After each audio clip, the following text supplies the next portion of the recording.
Hi, Shannon. Hi, Katie. How are you doing? I'm doing well. How are you? I'm doing very well. First of all, I just want to start off by saying the song I Kissed a Girl came out this summer where I was like figuring out my sexuality and realizing that I was a lesbian. So I just wanted to thank you for kind of giving me like a pop anthem during like a difficult time in my life. Aw, thank you. I hope it planted a positive seed. Yeah, that's exactly what it was. What is your day-to-day life like right now? Is it shoe focused, wedding planning, music writing?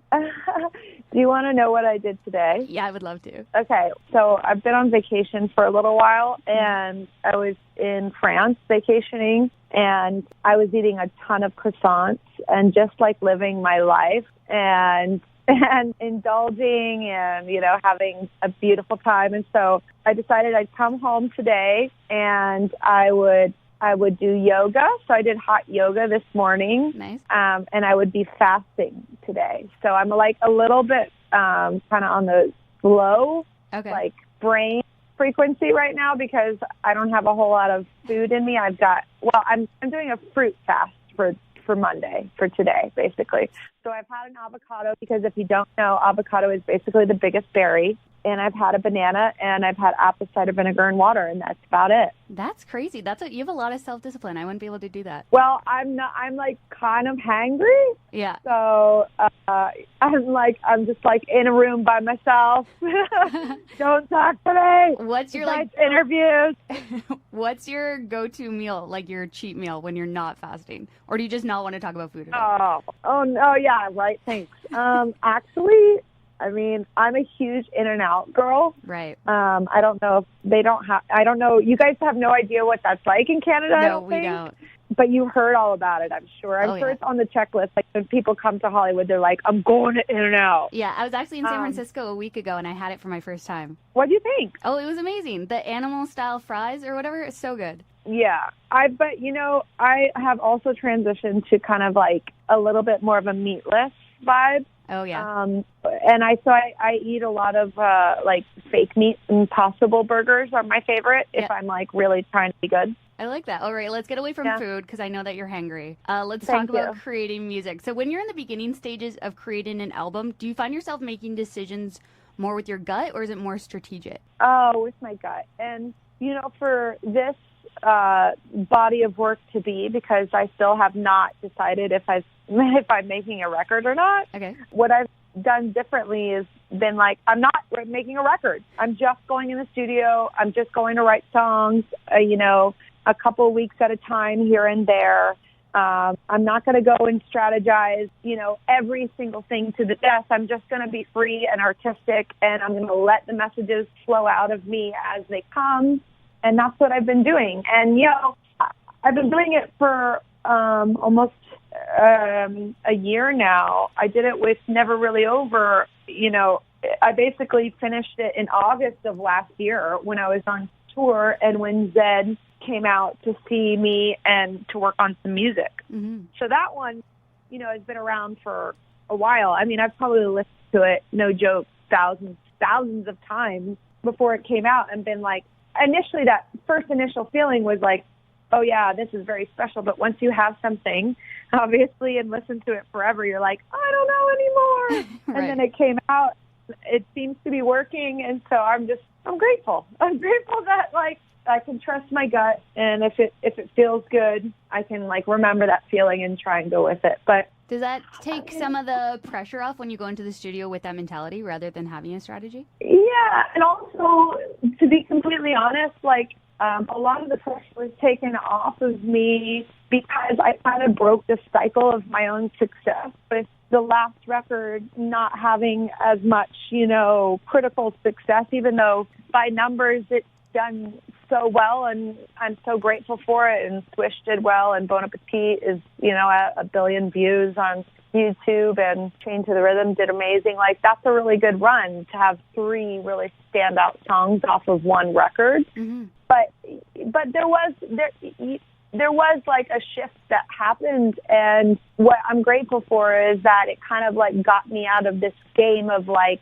success is the only factor, which has never been the point. It's really been about being a messenger of these songs and the music and connecting people to their emotions. Yeah, and that's kind of nice that you like don't just focus on the competitiveness of it. Because I was going to ask, do you find the music industry more competitive than it has been in the past? Maybe when I was in my 20s, but now, you know, when your priorities and your viewpoints shift, everything changes. So it's what you value, I guess. If you like, you know, have to have a number one do or die, and that's the only thing that's most important in your life, then it's going to be a big letdown when you don't. But if your most important thing in life is like just happiness and balance and like mental health and family and all that, then, you know, there's a whole different standard of success. Yeah, absolutely. Are there any artists that are in the game right now that are catching your eye? I'm a big fan of, I love Rosalia. She's a Spanish artist. And she has yet to put out a English-speaking record. I think she's probably going to do that soon, but she's just so intimate and vulnerable, and she really feels everything she sings, and even if it is in Spanish, you can still feel it. That's why music is such a universal language. It doesn't matter what you're singing in. You can feel it. Yeah, absolutely. What do you think of Billie Eilish? I love Billie Eilish. I think she's like a once-in-a-lifetime kind of star. And I think that, you know, I love her and want her to be protected. And, you know, I just want her to be able to have friends that she can count, you know, she can talk to, or because it's a lot of pressure, you know.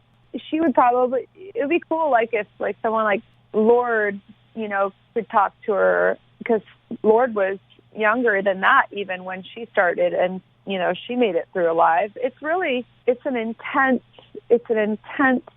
blast off. I remember for myself, my rocket kind of left when I was 23 and went for like almost, you know, 8-9 years straight, and I was just holding on for dear life, and you know, I guess what I would have wished for is to have like a little bit of a mentor that was my same age. I have really great people around me, but someone I could have confide in, you know, on a regular basis. Like, I have friends now in my 30s. I have like really amazing girlfriends that I can really lean on. And I have, like, for instance, like Sia is a good friend, and, you know, I can like FaceTime her and just like start crying. And she'll just stay on the line, and she's a great human being. You know, she does a lot of work, you know. She does a lot of good work, character work. Absolutely. She seems like that type of person, so I'm glad that she lives up to that character. You can hear it in her music. So you've referred to Orlando as your adventure buddy. What is the next adventure that you guys have planned together? Well, we just spent a lot of time on vacation in France, and riding bicycles and eating lots of croissants. And just like really not being on our phones. Oh, that's nice. Which is an amazing feeling. But, you know, the adventures, they're continual. Like our adventure today is to try and, you know, fast and eat fruit only. That's a good adventure. Every day is an adventure. We love snowboarding together. That's what we love doing most. Awesome. And also congrats on getting engaged and having your wedding coming up. Thanks, man. Yeah. I did it. Awesome. Well, thank you, Katy, so much. It's been an absolute pleasure. I really appreciate it. Thanks so much, Shannon. Have a good one. You as well.